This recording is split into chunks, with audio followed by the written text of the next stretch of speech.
I actually like FAKER's opening build here. I like Arm Guard first item into trying to finish the rest of your build. I think there's enough money to do Arm Guard Gunblade or something close to that. I think you can make that happen. So this is a greedy build. It'll be a little bit weak in the early game without the hyper gold efficient Doran's items, but I think it'll make him better at sudden death. And this is what you were talking about earlier. So for people who don't know, when you have a Seekers, every minion you kill, you're stacking up actually additional armor and AP. Yeah, and it takes 30 CS to stack it. Yeah, so it's going to take quite a while. So FAKER, by the end, will have a fully stacked Seekers Arm Guard, we are assuming. And if he can actually get a lot of farm and potentially even a kill, he will have enough gold for the Gunblade. So it's going to be, can Levi kind of deny him off it, or does FAKER go for Dorans and other things and not actually get to that full item?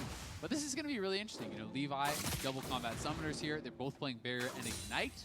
And it's going to be up to him largely, I think, to kind of press his advantage in the early game, because I think it's going to become incredibly hard to 1v1 FAKER later on in the game as this marksman into assassin matchup, especially if he gets a Ring of Fire and there's not a lot of area to kite. Yeah, a lot of damage up there. The big thing I'm going to watch for is, can Buster's shot actually force FAKER far enough back that he has to walk through the ring? But if FAKER lands a Shuriken, E2 puts you right back in range no matter how far away you went, and that's going to be, I think, a really important sort of part to watch. Early push, of course, is going to Trist.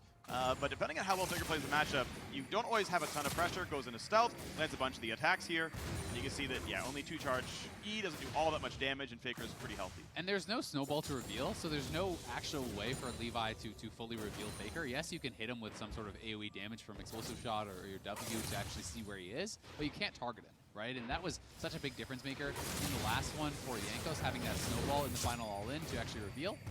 And this is an early Ignite here, plus Explosive Shot there from Levi. I actually like it because you have to remember how low the cooldown is. Yes. So if you can actually force a pretty bad recall or a barrier, as he did in this case, that can be worthwhile, right?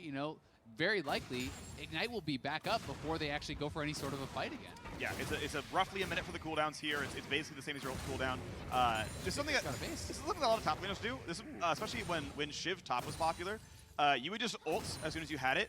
Just like force a fight, force your health bar down, and then just TP back to lane. And Levi should get at least 1 plate here. So he pushed FAKER back to base. He gets a plate. FAKER is going to miss the cannon, which is actually... Gets the cannon, barely. I thought that was going to die to the previous turret shot. It lived with a couple health.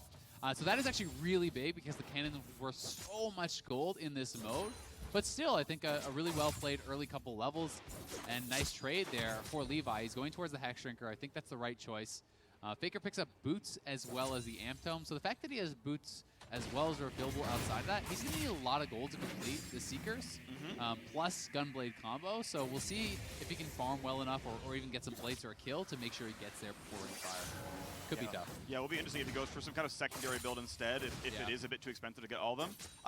Trust could have really good CS, but as we saw from the beginning of the matchup, you can't get all of them in this matchup. So we'll see what the goal ends up being. That's, I think, a really big part of this mode, is kind of identifying what your end game build is going to be. Yeah, and I mean, if you can't get access to plates because of the matchup, and if you can't get an early kill, then you may just not actually get that much gold, right? Because Seekers is 1,100 now, I do believe.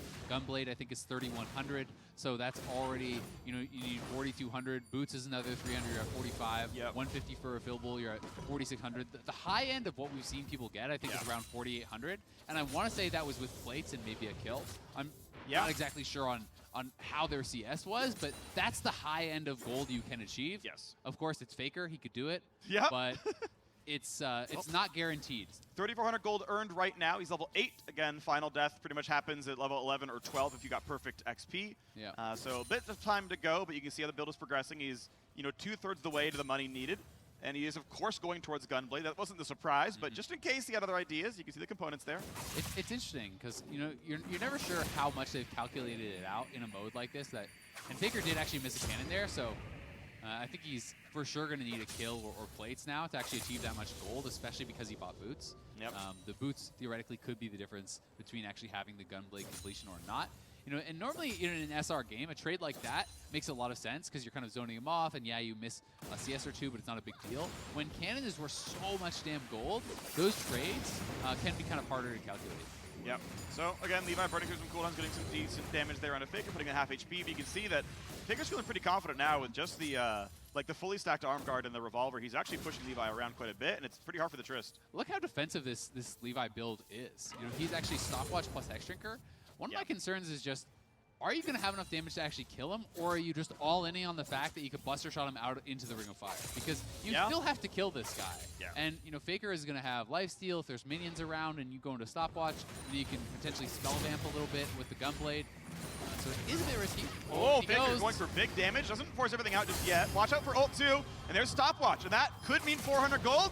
That's going to be a trade. It's 1 for 1. And so stopwatch basically, yeah, I mean, not the worst thing in the world there. No, not the worst, but it's on cooldown, and he still died. Yeah. You're not going to get another use out of it. So I would actually say it's really bad at this point because Faker got first blood, got the stopwatch out. Yeah, sure, Levi can sell it, but it's for a pittance of what you actually put in. The resale is very, very low. Basically spent 400 total gold and still went down 100 from the trade. Exactly. So I think Faker is way ahead now, and I do like that he was able to aggressively trade out on a play like this, and with that first blood gold, guess what? He's got his Gunblade, so he has the perfect build here. 4900 for Faker, Gunblade in, Arm Guard on top, and again, next kill outright wins. If Faker does misstep, the game is over and he dies in the turret or whatever. Sudden death, obviously his next kill wins as well, but this is now, kill ends the game, 30 seconds till the sudden death happens as well. The other wrinkle that we have to look at, Akali may not have ultimate before the game actually ends. So if this is a no ult Akali, 98 second on the ult, doesn't have it.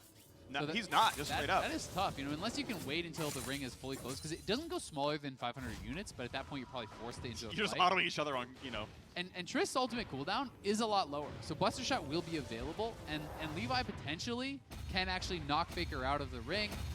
But Tabby's Gunblade Seeker is very efficient build here for Faker. He may be able to win, but being down ultimate is actually a really big deal, and that's something that I hadn't really considered when he got that first kill, is would the ultimate be back up for this final sudden death, and that's where we are. So if Levi gets the next kill, that'll be that. Yep.